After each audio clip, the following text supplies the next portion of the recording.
Siyempre po, masaya para sa akin na gano'n nga yung nangyayari. Kasi never ko naman po in-expect na mapapanood ako ng mga tao sa TV. Kasi actually, pangarap ko din po yun. I mean, secret ultimate dream ko nga ang tinawag yun. Kasi nga parang lame nga pakinggan.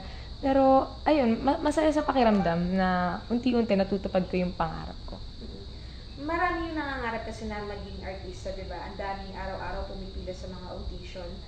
Ano yung, tas konti lang yung napipili. Ano yung pakiramdam mo na ikaw, in an instant, nakapasok ka sa showbiz? Nakakagulat po. Para sa akin talaga. I mean, surreal po talaga yung nararamdaman ko and ng family ko kasi nga po biglang nandito na po ako. So, ayun, masaya po, masaya. Hindi ko po inaakalang mangyayari sa akin yung ganito. Ano yung maipapayo mo dun sa mga netizens na tulad mo na nangangarap din maging artista at sumikat?